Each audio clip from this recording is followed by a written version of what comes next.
Okay, so we're talking about eyewitness memory, and we were considering children's memory. And it really begins with Peterson and Belle, or at least our discussion will begin with Peterson and Belle.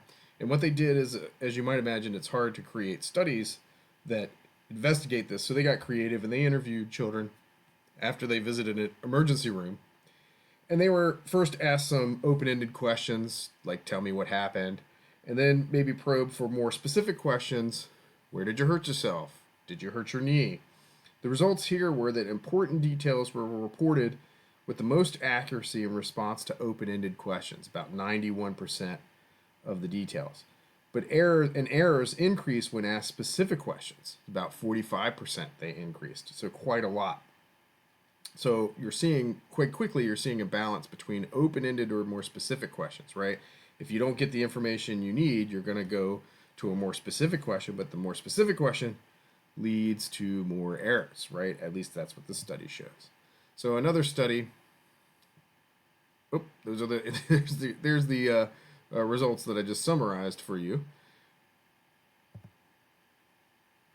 So Saywitz et al. What they did is they questioned girls 5 to 7 years old about the details of a medical examination, and for some, this included a genital exam, right? And as you can see, they provided more information for the specific questions, right? That's what we saw in the other study as well. But the accuracy was greater for open-ended questions, and of course, there was an age effect here, right? So preschool children were the least accurate, the younger least accurate, right? And they did make errors, made a lot of errors of omission, so leaving things out. You can kind of see that with open-ended questions, they leave things out. And in other cases, they made errors of commission rather, falsely claiming to have experienced non-events. So this is claiming something happened that really didn't, like a false memory. So for example, if asked, did the doctor lick your knee? Or did the doctor sit on top of you? A lot of times they were primed to sort of say yes, in fact, to that question. So keep this in mind, and we're going to talk about some additional issues here, but keep in mind that these studies are just interviews, right? And not like the coaching of witnesses that might happen if children are going to be testifying. And a lot of times children are testifying in sexual assault cases or child molestation cases, or in cases with parents for divorce kinds of situations. And they're going to get interviewed many, many times with repeated questions. Sometimes there might be threats, sometimes there might be inducements. And you can imagine that all of that is going to change their testimony and perhaps contaminate even their memory for this, particularly if you're seeing these sorts of things in these controlled settings. So some other things that have arisen from children's eyewitness memory: forced choice questions, like if you ask was it black or white, decrease accuracy, and you might be able to figure out why. And the reason why is children are less likely to say I don't know, right? They're much more likely to provide a response. So if you ask a forced choice question, you might get a response, but it might not be accurate. As you might imagine, younger children are more susceptible to suggestions than those as they get older. CC and Huffman have sort of shown this. And importantly, a lot of professionals thought, like, oh, yeah, I can tell when a child is recounting a false memory. So if they're reporting a false memory of having been sexually abused, for example, a lot of professionals thought that they could distinguish between real and false kinds of memories. Well, Cece and Huffman put them to the test, and they couldn't distinguish between real and inaccurate recollections. So they created a context where the children were recounting true stories, and they were recounting false memories. Professionals couldn't distinguish between that because they are essentially real memories to these children, right? So this also brings up so that's children, right? Children are much more susceptible to issues with eyewitness memory. But what about contamination? What about adults and contamination from other witnesses? Like if you both witnessed a crime, and then could you contaminate each other? So Loftus has created a paradigm called the Misinformation Effect, and essentially the way it works is this: is people watch a video of a crime, then they'll read an account at some other time. They'll read an account of a crime that has some erroneous information, and then they're asked to recall details from the original event. And what happens is the erroneous details get incorporated into their original recollection, right? And we can sort of explain this with a source monitoring account, right? They're having a hard time determining whether they read it or whether they actually saw it happening, right? And you have a source monitoring failure.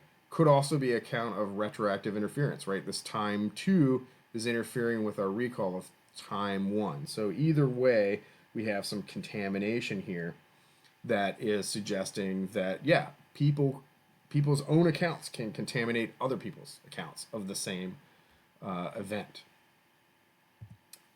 And so this evidence suggests that eyewitnesses can be mistaken and doesn't have a real world impact. And for this, I'm going to turn you to the Innocence Project. You can Google this.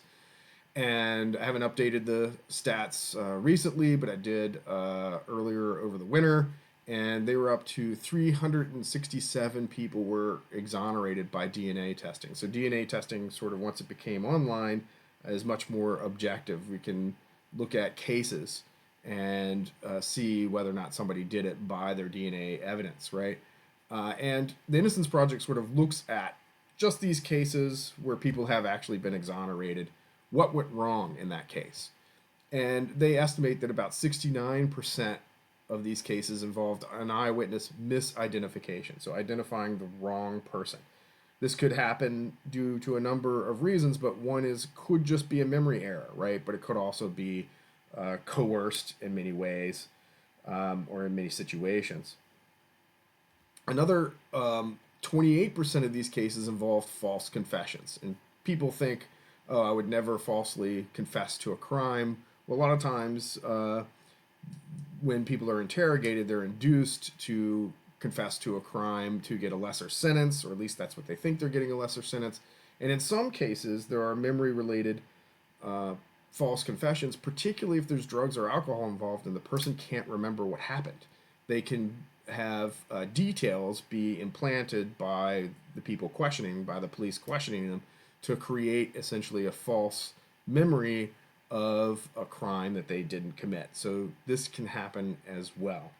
We're going to investigate a couple cases. We're going to dive into a couple cases, or actually I normally do 2 cases. I'm only going to do 1, and then I'll turn you to some places where you can sort of get more on this information, because I know a lot of times students are really interested in this sort of thing. I don't blame you, I'm interested in it too. So the first one that we'll talk about is we'll talk about a situation where somebody's misidentified from a lineup. So this starts in 1984. Jennifer Thompson, she was raped. And while she was being raped, she actually studied her attacker's face because she wanted to catch him later. Eventually, she identified her attacker as Ronald Cotton in a photo array, and then in a lineup. They had a trial. Jennifer Thompson was a great witness, and Ronald Cotton was convicted of the crime. Now, Ronald Cotton always contended that he was innocent of this, and he kept maintaining his innocence. And then he was serving prison time, and he noticed that Bobby Poole who was also from Ronald Cotton's hometown, was arrested for rape, and he was often confused with Ronald Cotton in prison. So they started, or at least Cotton started to wonder, hey, did maybe Bobby Poole did this thing? And so there was an attempt to get DNA. It took him a long time, but an attempt to get DNA from Bobby Poole, and eventually Bobby Poole was identified as Jennifer's rapist. So Ronald Cotton got exonerated after he served 10 and a half years in prison. So this is a case where clear mistaken identity. And this video, the 60 minutes video that I'm going to have you link to, goes through exactly what happened and gives you more details about how somebody could be falsely identified, and how easy it is from a memory perspective. So watch that video, come back, I'll wrap up with some things that are going on, reform in eyewitness testimony. We'll talk about that after you watch the details of the Ronald Cotton case. Okay, so hopefully you've watched the Ronald Cotton case and you've gotten a little bit more details about it. So the question you probably is on your mind is, where are we now with our justice system and this concept of eyewitness memory if we know all of the stuff about it? So, what do juries learn about the accuracy of eyewitness testimony? Can experts explain how memory works and how memory could be distorted? And the reality is, in most jurisdictions, it's still up to the judge. A lot of times, judges think that this is common knowledge. Now, Jennifer Thompson and Ronald Cotton were going around and giving lots of talks. I think they still are, to try to educate people so that they know that this is how memory works. But as you can see, right now only 7 states have a law that permit expert testimony. New Jersey has one of the better guidelines, and they can have evidence hearings for eyewitness testimony. So, like other evidence. So, if you have a piece of evidence that's coming into a case, there could be a dispute about whether that evidence should be admitted or not, and then you have a separate hearing. So, the jury that's making a decision doesn't hear that, but there's a separate evidentiary hearing for that piece of evidence. They handle eyewitness testimony the same way, and so in that evidentiary hearing, you could have experts and things that could give testimony. 2 states actually prohibit expert testimony, so you can't have experts come in and say this is how memory works, this is how eyewitnesses could be mistaken. So that should give us all some pause, and hopefully we can start to work on this. So while we're talking about eyewitness memory and when it's inaccurate, we have to be able to trust eyewitness memory in some circumstances, right? We have to be able to sort of take that. And the video sort of talked about that. So the question I have for you is, and usually we do this as a class, is when would it be most accurate? And I'm just going to sort of go down the list here and talk about some of the things when it would be most accurate. So the one is if you have some kind of physical record, right? Written accounts before questioning happened rather than just relying on memory. So whenever you could look at physical evidence about where somebody's been or what they've done, if you have receipts or things like that that can date and place them in particular times and locations, that's better than somebody's memory. Or if you're taking notes yourself. So if you witness a crime or a crime happens to you, it's a good idea to write down immediately after the incident as much detail as you possibly can and just stick to those notes. That's going to be pretty or much more accurate than somebody who didn't have those notes, and we know that it could be contaminated by the questions or other experiences that you have. Also remember, in general, memory is accurate for the gist of information. It's the details that should be questioned, right? So that's a problem. Or if your case depends on a tiny little detail, I wouldn't personally put a lot of faith or trust in those kinds of eyewitness testimonies. I would look for the more overall gist of things. Think about it. It's harder to identify strangers. So if you're identifying a stranger, that's going to be worse memory than if it's somebody you knew. If it's somebody you knew, it's going to be harder to confuse and put in another person, right? Because you just have knowledge about that person.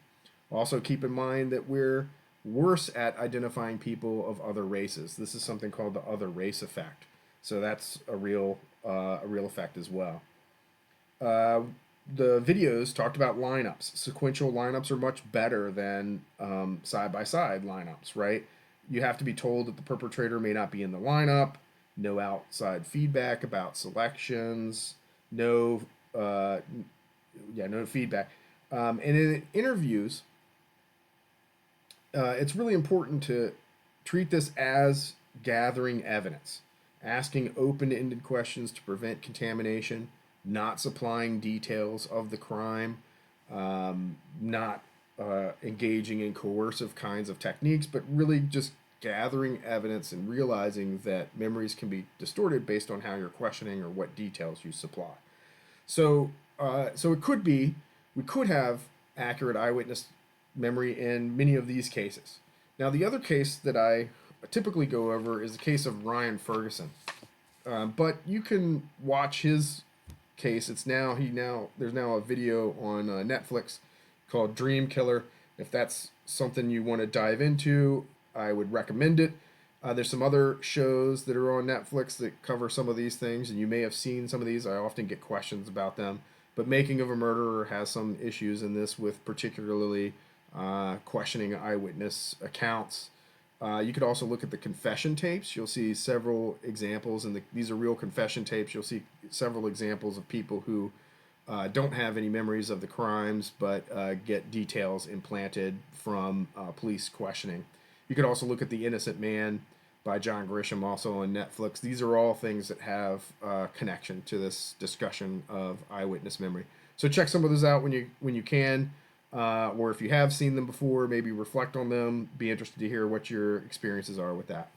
So in the last installment for this one, we're going to talk about minor distortions of memory. So that'll be in part 4.